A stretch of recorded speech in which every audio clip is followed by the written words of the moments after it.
When I was 22, I started seeing a guy who I met on a dating app for a while. His name was Hunter. We went on like 4 dates in the span of a little over a month. At first, things seemed alright. Our first date was a quick coffee date, less than an hour. More of a screening process to make sure he seemed normal. Our second date was at a nearby bar for some drinks. We both got a nice buzz and it was a nice time. Our third date was dinner, and this was when I started to question things. Question if I really clicked with his personality, or if I felt like there was something slightly off about him.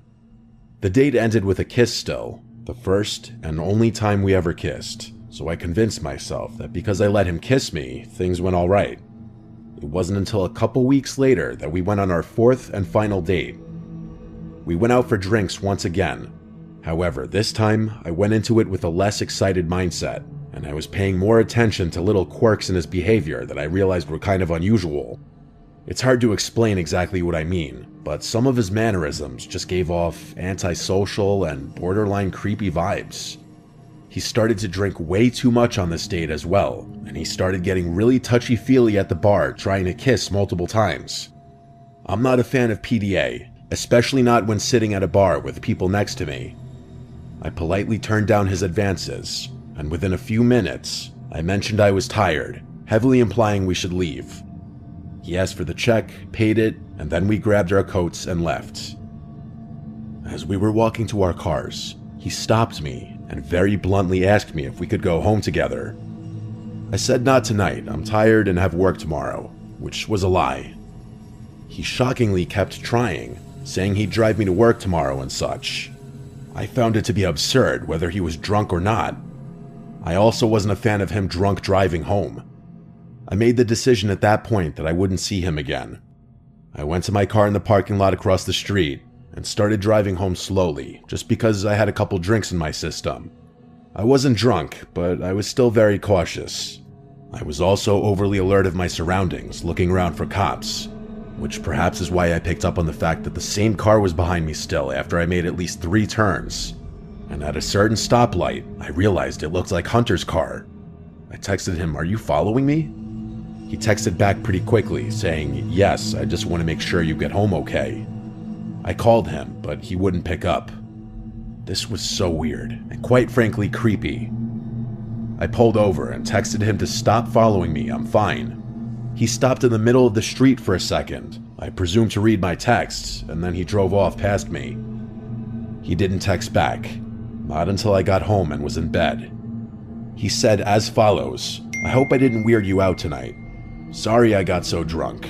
Next time we should do something a little more low-key, like dinner at my place or something." I didn't answer. So the next morning, he followed up with, "Oh no, is the vibe dead?" I still decided to wait a bit to respond. Not even 2 hours later, he sends me a question mark. So I decided to reply now before it got worse. I said, "Hey, I had a great time getting to know you, but I just think our personalities don't click that much. I also really just want to focus on myself right now, I hope you understand." After this was when the angry text started coming in. The worst of which being, "No, I don't understand. You strung me along for 4 dates to tell me that? How about you pay me back half of everything I bought for you then?" There were a few other angry texts that involved personal information, so I'm not going to include them, but they were enough to prompt me to block him. I thought this would be the end of it, but then I started receiving no caller ID phone calls non-stop. I ignored all of them until he finally seemed to get the message and stopped. The next day, when my parents weren't home, I got home from work to find a bouquet of flowers on the stoop along with a card. The card was an apology from Hunter, asking for a second chance. He somehow knew where I lived. That disturbed me. In his mind, he somehow must have thought that this would come off as charming or sweet, when in reality it was extremely alarming. I sent a long and final text to him to please not contact me anymore and never come to my house again or I'd file for a restraining order. I kept his number blocked so I wouldn't see his response. I thought things would be over now, but I couldn't be more wrong. It was not long after this that I was home alone for the night. My parents' house is big, and I had a loft bedroom, which meant my bedroom was the highest point in the house. I awoke in the middle of the night to something. I wasn't sure what it was at first, but I felt as though I was hearing noises from downstairs. I tried my best to listen closely, and then I heard what was very obviously a door opening from outside my bedroom. One of the upstairs doors. Nobody was supposed to be home that night. Even in my haze from freshly waking up, I still immediately thought intruder. I crawled out of my bed onto the floor and shimmied under the bed. Before calling 911, I texted everyone in my family asking who was home. I heard some distant noises from somewhere in the home, one of the other bedrooms. And then my bedroom door opened, and footsteps came up the carpeted stairs. After they reached the top step, there was silence. The whole room is carpeted, so I couldn't hear any potential footsteps. And then I heard the drawers next to my bed begin opening. I held my mouth with my hands to mask my breathing. I could feel my heart racing. I heard a man's voice say, "God fucking damn it," under his breath. In that moment, I thought, wait, that might have sounded like Hunter's voice. I still didn't move, and I prayed my phone did not get any notifications now. I heard more rummaging sounds. He was going through my entire dresser. Then, I heard and felt the bed move as he sat down. I was staring at the outline of 2 shoes through the bed skirt. Even in the dark, it was visible. I don't know what he was doing on the bed, but he sat there for over 2 or 3 minutes before getting up, and I heard him say under his breath, "Fucking bitch." I heard all the drawers close, and then I heard footsteps walk back down the stairs, the door shutting, and then sounds of footsteps walking down the stairs to the living room. I called 911 now, and I still whispered into the phone just to be safe. I stayed on the line and stayed under the bed for 10 to 15 minutes until one of the police officers showed up, and I went down to meet them at the front door, and even that was tense. After letting him in, I told him everything he didn't already know from the phone call he responded to. As such, he did a sweep of the house, and during that another officer arrived, this one female, who also assisted in the search. It turned out every window was unlocked, and one of the windows, the dining room one, is big enough for someone to crawl through, though I don't think anyone ever pictured someone squeezing through the bush in front of the window and then crawling through it. I gave a verbal statement of everything. I was given a report number and they left. When my parents returned home the next day, they already knew everything from my texts and phone call with them. We went to the police station with my report number and gave as much information as possible, such as text screenshots, including him admitting he was following me home. They said they'd investigate, though without solid proof it was him inside the house, it was tricky. I think the case lost steam when I really didn't have any proof of anything. I did, however, successfully get a restraining order against him, and I was advised to never accuse him of having broken in, nor ever contact him again. He thankfully didn't, but from that point till the moment I moved out of my parents' house, I was always uncomfortable he would be creeping around outside. Even today, I sometimes fear he might find out where I currently live.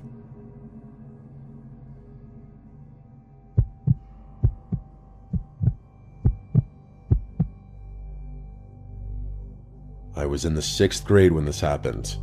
This all started on the week of Halloween, when I would stay after school to help decorate a haunted house for my school's Halloween carnival. I often got to stay and fool around with some of my friends while getting awarded with pizza for helping decorate. Along with my friends, there was also this other kid who would stay late. I'll call him Chris. We had gotten along for the entirety of the time that we would stay after school, and he never once gave me any reason to feel uneasy around him. He was genuinely a funny and cool kid. But anyway, fast forward 2 weeks. I was suddenly approached by a group of girls in my grade who were all excited and had wide grins on their faces. I asked them what was going on, only for them to tell me that I had a secret admirer and that he would be texting me tonight. Now, I'd be lying to you if I told you that I wasn't excited, or at the very least curious about this.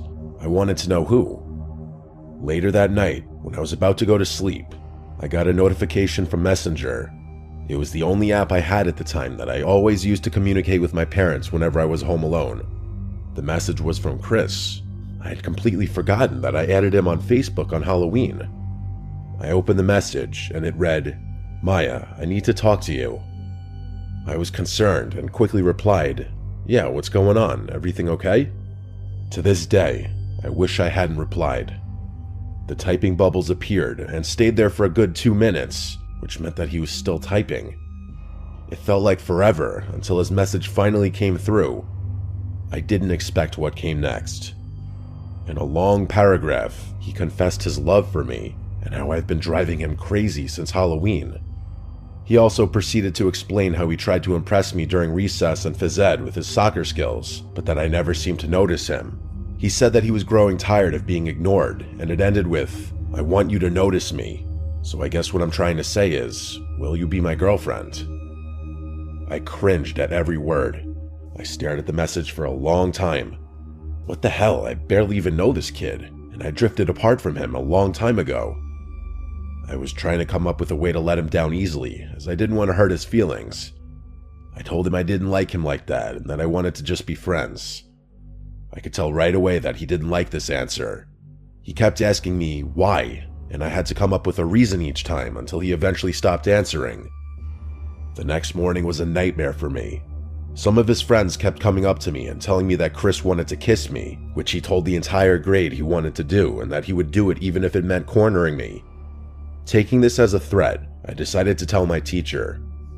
She told me to stay inside during recess and lunch, and that if he ever got even close to me, to run right back to the classroom. This wasn't enough for me.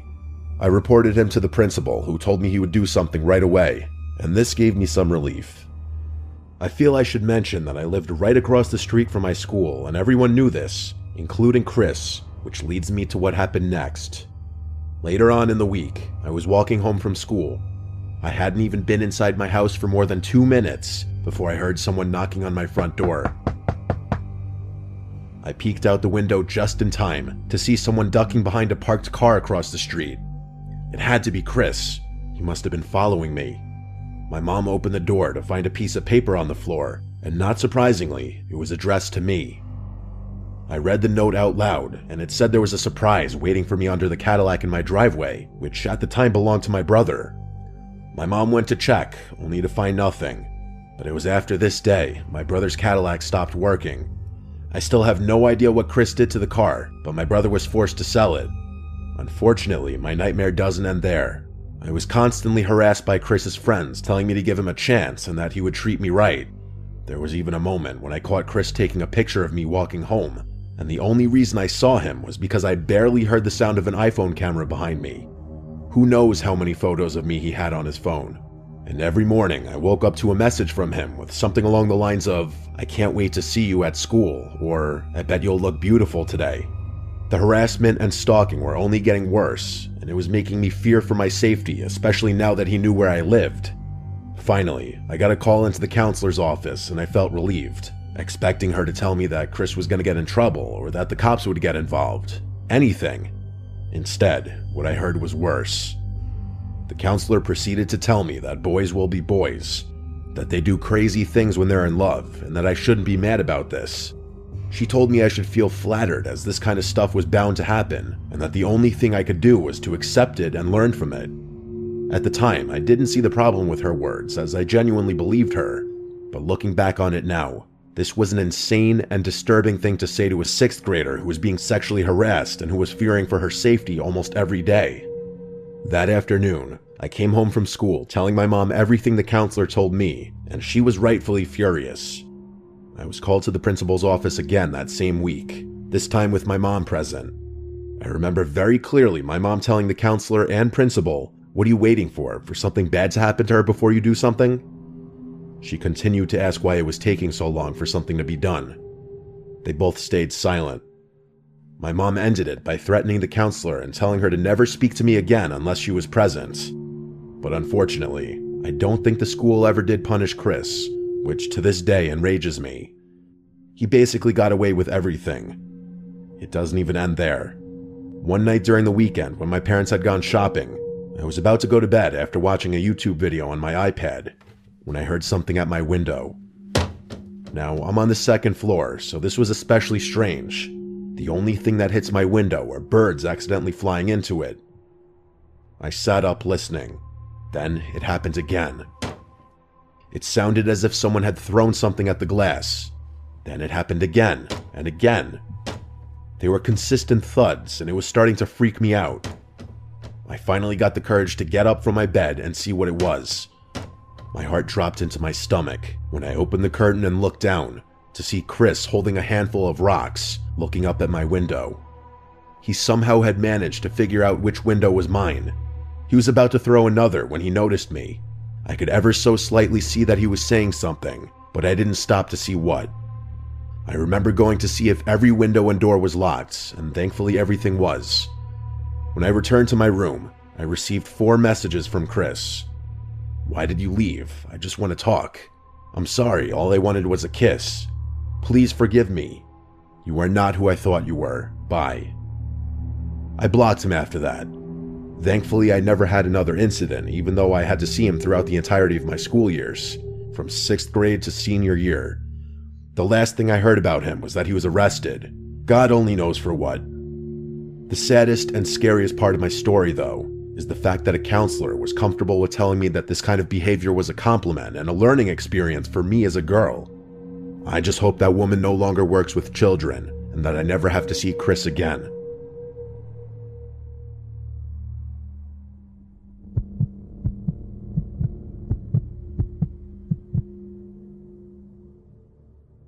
I want to stay as anonymous as possible with this.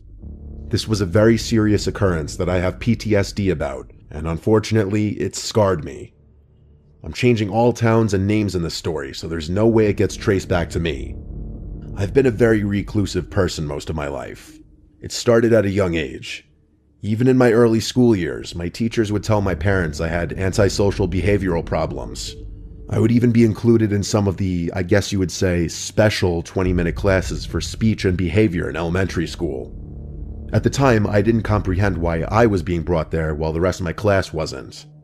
Middle school was when the pressures of the social hell that school is really started to set in. Kids started forming their friend groups, and that only carried over into high school and got worse. I never had learning disabilities or anything. I just had social issues, which had gotten better as I've grown older, but I would still consider myself an awkward, introverted person. However, I've made my close friends, and I'm grateful for that. But now let's talk about girls.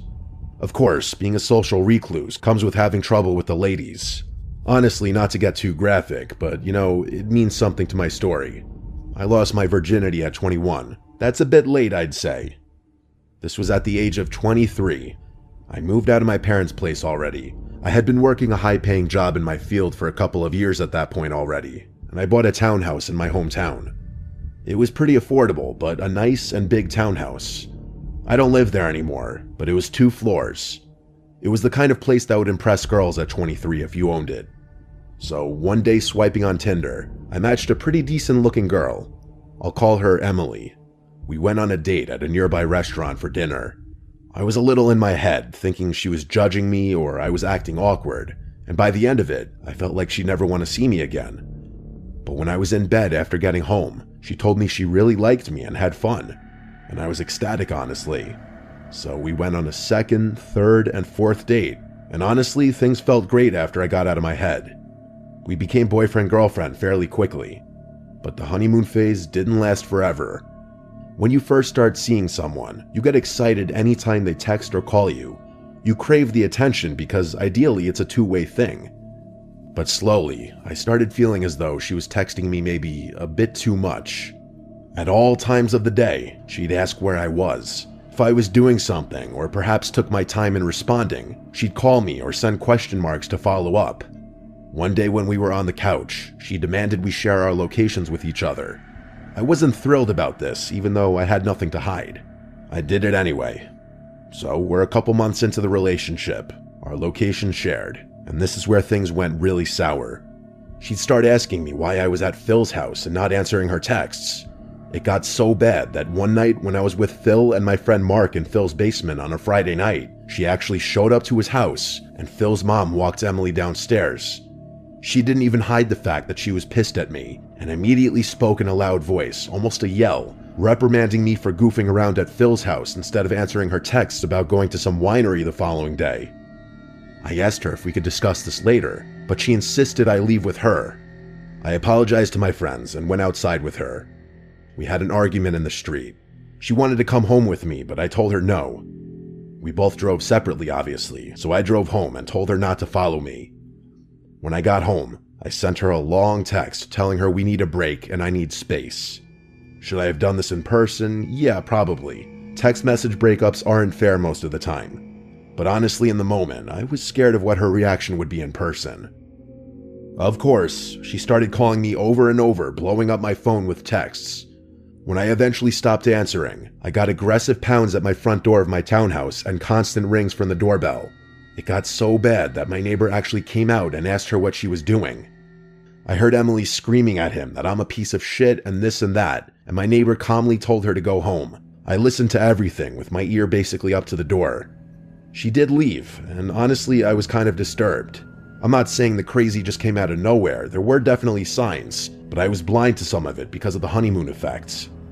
The next day, I remembered to stop sharing my location with her, and immediately, as if she were obsessively checking our texts, she angrily blows me up for doing that. I was more and more sure of my decision to cut ties with her every text she sent. My final text to her was, "I'm sorry, Emily, I have to block you for a while, you're scaring me." She surprisingly didn't come knocking or anything. However, I noticed she instantly stopped sharing her location as well. It was exactly 1 week later. I went over to Phil's house again and chilled with the guys. I left around 11 p.m. and got home shortly after. I wasn't tired and I was hungry, so I threw some food in the microwave and plopped on the couch to watch a movie. I was browsing all the streaming apps for something good. I wanted a scary movie. When the microwave beeped and it went silent, I suddenly heard a click or thud from the dining room. So the layout of the downstairs of the townhouse, it looped around in a circle. It went from the kitchen to dining room to living room to den, and they were all separated by a wall in the middle. However, the den to the dining room had a door, not an opening. I attached this photo to give a better idea. To allow for complete silence, I grabbed the TV remote and muted the TV, and it was then that I surely heard the door separating the den and the dining room clicking open. I peered into the dining room. I blurted out, "Who's in here?" to of course nothing in response. I entered the dining room, my blood running cold as I saw that door was opened. I have a thing for keeping doors in my home shut, and that door was no exception. I went to the kitchen and grabbed the biggest knife from the knife block. I also called 911 right away. I had never called 911 once in my life. This was a first. On the phone, I spoke really loud so that whoever was in there would hear that I was on the phone with the police. Whether this was a good idea or not, I guess is debatable. I said, "I think my crazy ex-girlfriend has broken into my house. Please send someone." The rest of that call was explaining what exactly was going on, why I thought it was my ex, and her instructing me to wait outside if possible. So I went outside and waited not far from the front door. Surprisingly quickly, a police car rolled up. I once again briefly explained what I thought was going on, and I led the officer into my home. We both performed the most thorough search of the place together, and I'm telling you, no one was in there.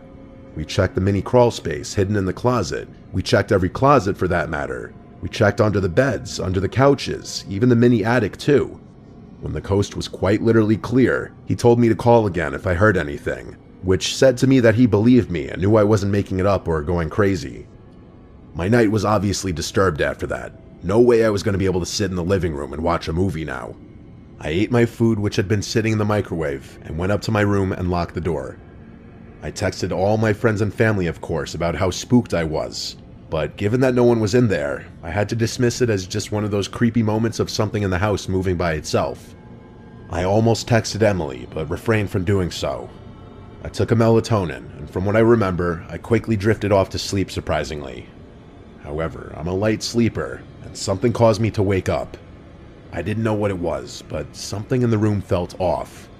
I checked my phone, and I had a bunch of texts from a random number. That must have been what woke me up. I quickly realized it was Emily. In short, without reading the paragraph she sent me, she was stating how sorry she was and that she wanted to talk. She was begging me to see her to talk tomorrow in person, and the rest of the texts were her saying, "Are you awake?" and "wake up" over and over. She said "wake up" a total of 8 times over text. Surprisingly, she hadn't tried calling me though. I responded, "Why are you awake right now? This is crazy that you're blowing me up at an hour like this. Honestly, if I wasn't sure before, your actions just these past few days alone have confirmed that I don't want anything to do with you anymore. Please just leave me alone." Seconds after I pressed send, I heard a scream from inside of the closet next to my bed. It was Emily's voice, yelling the word no, and then the closet door burst open. I didn't have time to think of anything besides jumping out of the bed and getting that bedroom door open and getting out of the room. It wasn't locked anymore, mind you. Once out of the room, I pushed the door shut and held it shut as she tried opening the door. She didn't just try opening it though. She started stabbing the door, and I saw the knife she was wielding piercing through my side. In the moment, I decided to scream, "Baby, I love you, stop," instead of something like, "You're sick and you need help." When I said I loved her, she stopped and calmed down, and I took this moment to call 911 again silently while still holding the door shut. At this moment, we spoke through the door to each other while I had 911 on the line, and I came up with some bullshit on the spot that I was going through a rough time right now, but that I loved her and was planning on getting back with her. She said in a frantic voice, "That's all I wanted to hear, why couldn't you just be honest with me?" She asked me to open the door. I had to stall though. I told her I was scared and wanted her to drop the knife. Eventually, she agreed, and I told her to throw it across the room so I could hear it land. She did so. I heard the clang of the knife ricocheting off the wall and onto the floor. So what I did next, I yanked the door open and tackled Emily to the floor. She screamed and fought and went hysterical. I didn't care. I held her down as I yelled my address and everything into the phone, which was still connected to 911. I held her down all the way until the police arrived. To my surprise, the police literally kicked the front door down, and it was so loud it could be heard over Emily struggling all the way upstairs. Police entered the room quickly, a surprising amount of police actually. Emily was put in cuffs quickly, and she was hysterically crying. I think the only reason I wasn't crying was because I was in such shock. This was the worst, most scarring night of my life. The nightmare didn't end there though. There was such a long and serious legal process that followed as far as getting Emily convicted. I never wanted my name or any info to be out there on the internet to end up on one of those crime YouTube channels, so I've been careful about leaking too much information that could get back to me. Emily's in prison for some very serious charges. No part of that makes me happy. This was someone I spent a little chunk of my life with more or less every day. Someone I thought I loved. Someone who tried to kill me. She was not right in the head, and it still pains me how oblivious I was, not only because of how infatuated I became at first, but because of my own lack of self-confidence to a degree that I was so focused on impressing her at first that I didn't even pay attention to certain alarming behaviors on her part early on.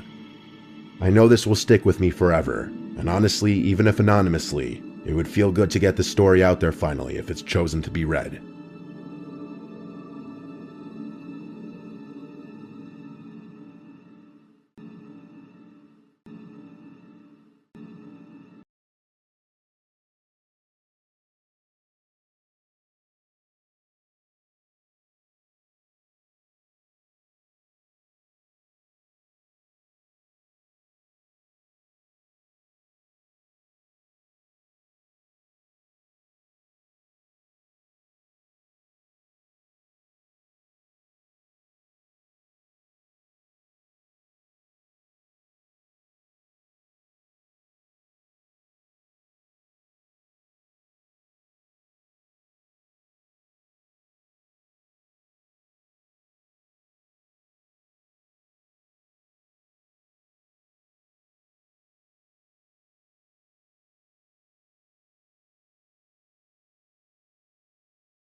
I've always been drawn to the unknown, the untouched corners of the earth that whisper secrets to those who listen. It was this insatiable curiosity that led me deep into the heart of an ancient forest, a place shrouded in mystery and legend. I had no map, no guide, just a sense of adventure that pushed me forward. The forest welcomed me like an old friend, its beauty unfolding with every step. The air was thick with the scent of pine, and the canopy above created a mosaic of shadows. Sunlight filtered through the leaves, painting the forest in hues of gold and green. The path was barely visible, a narrow trail obscured by fallen leaves and the occasional overgrown shrub.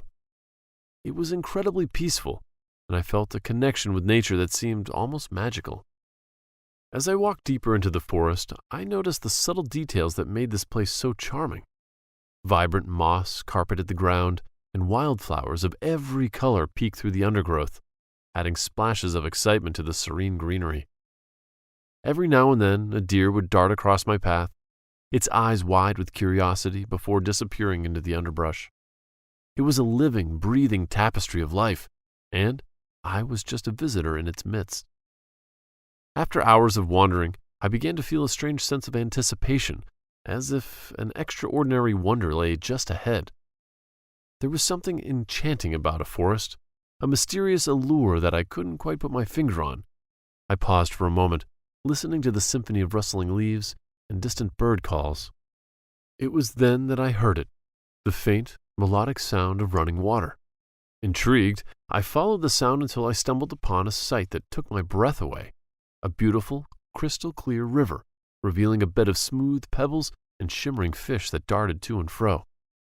In the dappled sunshine, the water sparkled like 1,000 diamonds, and the tall trees arched over, creating a natural canopy.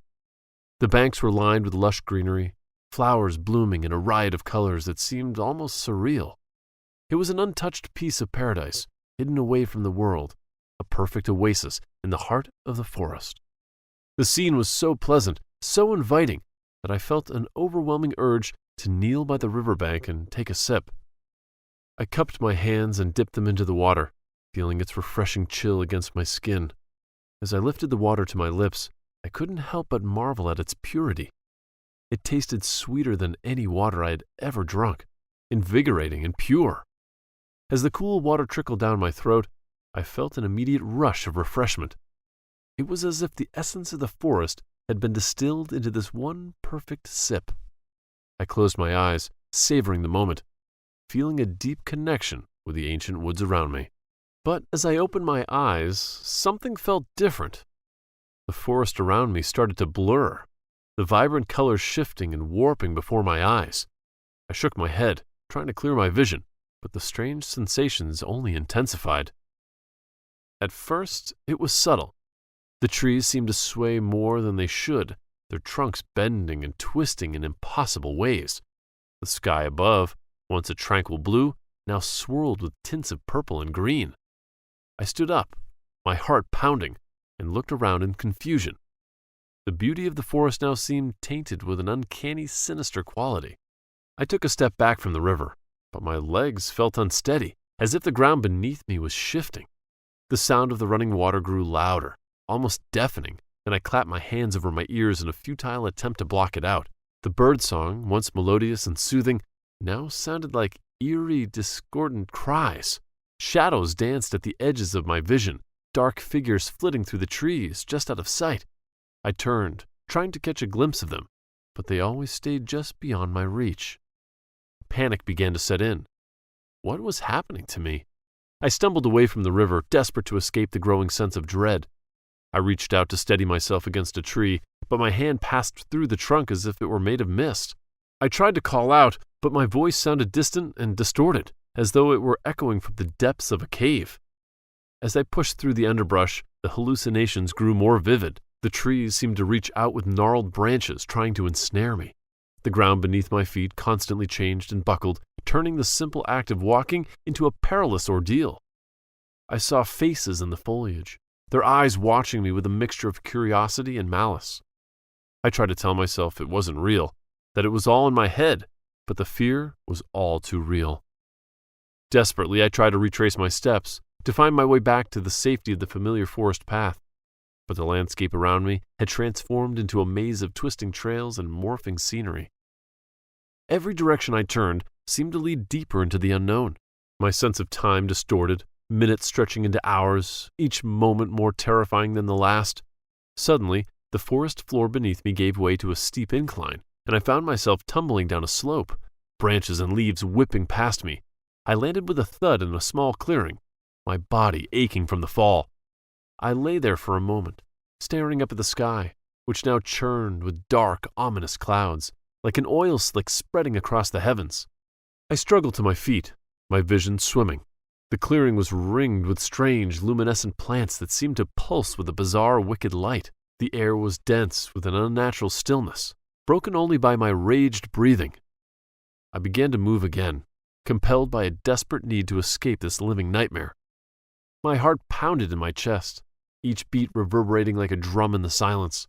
The hallucinations were relentless, the ground beneath me undulating like a surface of a restless ocean.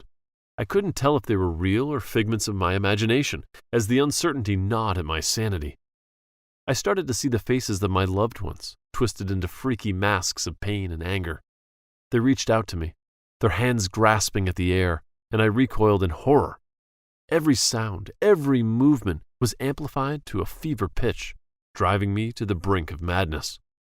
I stumbled forward, trying to ignore the whispers, the faces, the shadows that seemed to close in around me. My mind raced with thoughts of escape, of finding my way back to reality. At one point, I came across a massive tree, its branches stretching high into the sky. It seemed to beckon me, its leaves rustling with a hypnotic rhythm. I approached it, drawn by an inexplicable force. But as I reached out to touch its trunk, the tree erupted into a swarm of shadowy figures. They swirled around me, their laughter echoing in my ears, and I was overwhelmed by terror. How could I find a way out of this nightmare? I spun around and fled as fast as I could, despite my wobbly legs. My mind was a battleground. The lines between the tangible and the imaginary blurred beyond recognition. Just when I thought I could endure no more, a new sound reached my ears, the sluggish gurgle of water. Intrigued and desperate, I followed that sound and found myself at the edge of another river. This one was starkly different from the first, ugly and smelly. Its waters were murky and stagnant, littered with debris, and the air around it reeked of decay. The sight of it made my stomach churn. The rancid odor made me gag, and I regretted going here immediately. Yet a desperate thought flickered in my mind. If the beautiful river had given me these hallucinations, perhaps this foul one could be the antidote. I knew it was a terrible idea, but I had no other choice. Pushing aside my disgust, I knelt by the riverbank, the putrid stench assaulting my senses. I cupped my hands and scooped up the water, hesitating for only a moment before bringing it to my lips. The taste was as awful as I had imagined, bitter and acrid, almost making me retch. But I forced myself to swallow, hoping against hope that this revolting concoction would bring me back to reality. At first, nothing happened. The forest around me remained insane and awful. The illusions were still there. But slowly, almost imperceptibly, the world began to shift. The deformed shapes of the trees softened, their sinister faces melting back into ordinary bark. The sky, once a stirring sea of dark clouds, cleared to reveal a calm blue expanse. I took another gulp of the vile water, ignoring the way it burned in my throat. Gradually, my mind started to clear. The whispers in the wind faded, replaced by the familiar sounds of birds chirping. The ground beneath my feet steadied, the unnerving undulations ceasing. The shadowy figures that had haunted my steps dissolved into nothingness. Relief washed over me as my senses returned to normal. The nightmare was ending, leaving me feeling lighter, as if I had been carrying an immense burden and was now free. I staggered away from the stinky river, my body trembling with exhaustion and the remnants of fear. I looked around. The forest now seemed real and tangible. The river still stank, its foul waters rippling lazily, but I felt a strange gratitude towards it. It had brought me back from the brink of madness. Its terrible taste, a small price to pay for my sanity. Appearances can be deceiving. That's the lesson to carry for life. With one last glance at the river, I turned away and looked for my way out of the forest. The journey back was a blur, and my mind kept replaying the surreal events that had unfolded. Finally, I emerged from the dense foliage and saw the edge of the forest. The sight of open fields and distant, familiar landmarks filled me with hope, and I knew when I returned home, I would be a whole different person. Story 13. Nightmare camping trip with my friend. Life was a drag after my company went under. I was 30 back then, single and stuck in a boring routine. Every day was the same, waking up late, half-heartedly searching for jobs, microwaving dinners, and mindlessly scrolling through Facebook. It felt like my life was stuck on repeat. One night, I saw a post from Nick, an old high school buddy. We weren't close back then and hadn't talked in years, just stayed friends on Facebook. Nick had posted a picture of this beautiful, secluded lake and invited people to join him for a camping trip that weekend. No surprise, no one had responded. Nick, like me, was a bit of a loner. On a whim, I messaged him and said I'd go. Maybe a change of scenery would do me some good. So we planned to start early Saturday, with Nick handing out most of the gear and me bringing food. It sounded like the perfect escape from my dull life. Saturday morning came early, and Nick picked me up right on time. He had everything packed and ready to go, so I just tossed in my contribution: sandwiches, sausages, and of course, some beers. The drive took about 2.5 hours, but it flew by with the windows down and some classic rock on the radio. When we finally got there, the campsite was as beautiful as Nick's post had promised. A peaceful, secluded lake surrounded by lush forest. We set up our tent near the water's edge and laid out our stuff. After a quick lunch of sandwiches, we kicked back and took in the view. For the first time in a long while, I felt a bit of the city stress melt away. The day was off to a good start, even if we didn't have much to talk about. The afternoon dragged on. We tried a few fishing lines in the lake, but neither of us caught anything. The silence between us kept growing, making the day feel even longer. We both just sat there, staring at the water, lost in our thoughts. Honestly, it felt like I was camping alone. As the sun started to set, we decided to build a campfire. We gathered some sticks and dry leaves and managed to get a small fire going. The flickering flames added a bit of life to our boring day. Nick cracked open a beer and started talking about how he was stuck in his job and couldn't find a girlfriend. He seemed really down, so I tried to cheer him up, telling him he just needed to put himself out there more. At least he had a job, I thought. Nick drank more than he probably should have and started rambling. It was a bit awkward, but I felt bad for him. Eventually, he dozed off by the fire, so I had to help him into the tent. I sat outside by myself, staring into the flames and feeling the quiet night settle in around me. The night air was cool and the stars were out, but it didn't do much to ease my boredom. I poked at the fire with a stick, trying to keep it going. Suddenly, I heard a crackling sound. I spun around and saw something that made my heart skip a beat. 2 sharp eyes were glowing in the darkness just beyond the trees. Thinking the beer might be messing with my head, I shone my flashlight in that direction, and the eyes disappeared. I stood there for a while, waiting, but nothing happened. I tried to shake off the feeling of unease and turned back towards the tent, ready to call it a night. That's when I noticed Nick was gone. Panic set in. How could he have left without me hearing anything? I didn't want to shout his name, not knowing what might be out there. Maybe he just went to pee, I thought. So I sat inside the tent and waited. But as the minutes ticked by, I got more and more worried. What if he had fallen or something? So I grabbed my flashlight and hurried out of the tent to look for him. I called out softly for his name, but there was no answer. The eerie silence of the woods was overwhelming. Every rustle of leaves and snap of a twig sent a shiver down my spine. I decided to head back to the tent, hoping Nick would show up. But when I got there, I froze. Nick was back, standing by the dying embers, wearing nothing but his underwear.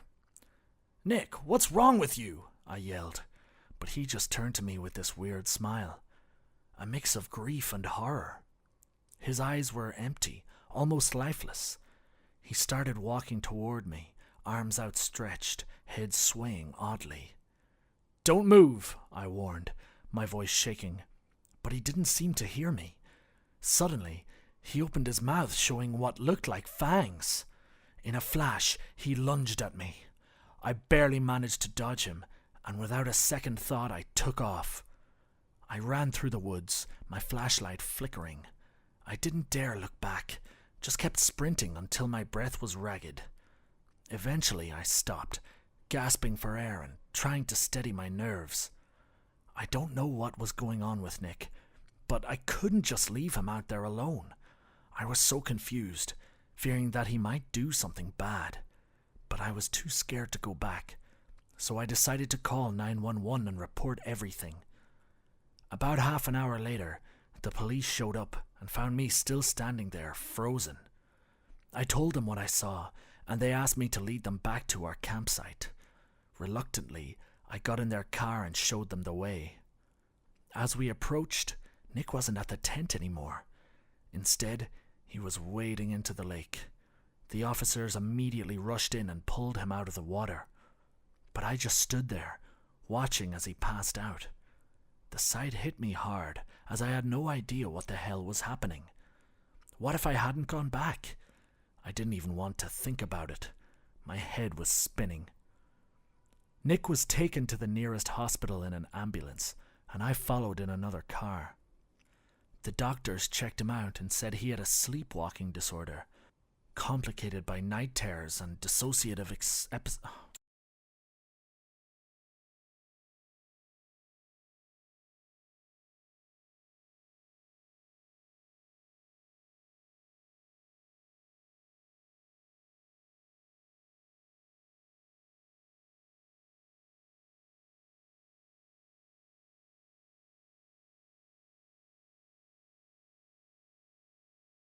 The Haunted Trail.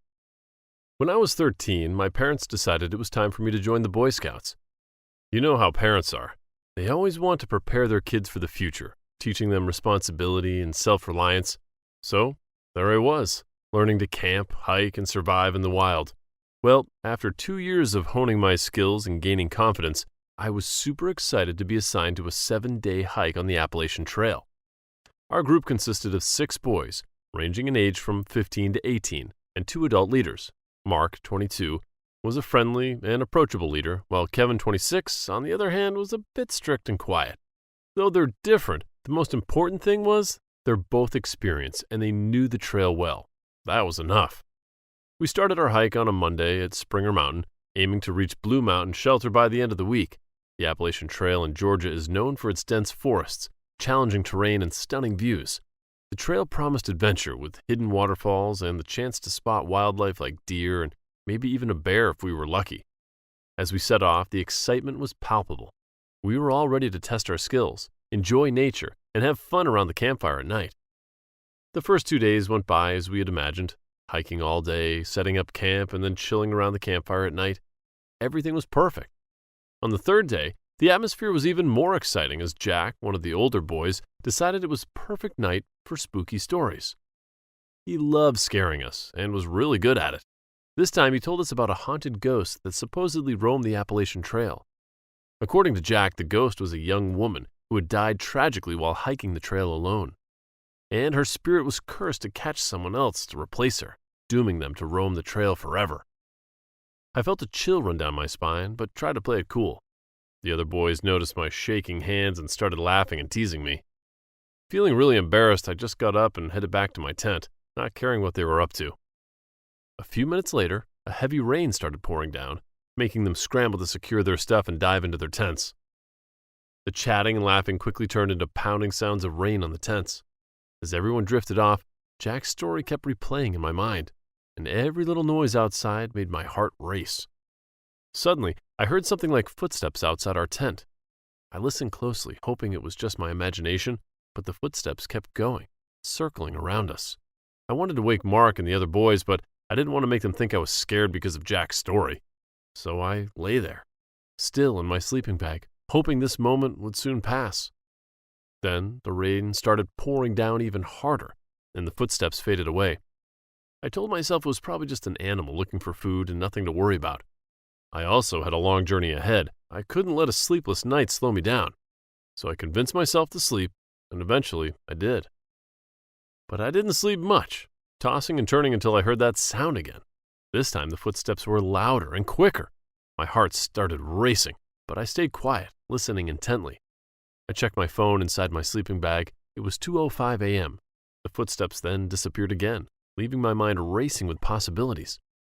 Was it just another animal or something more sinister?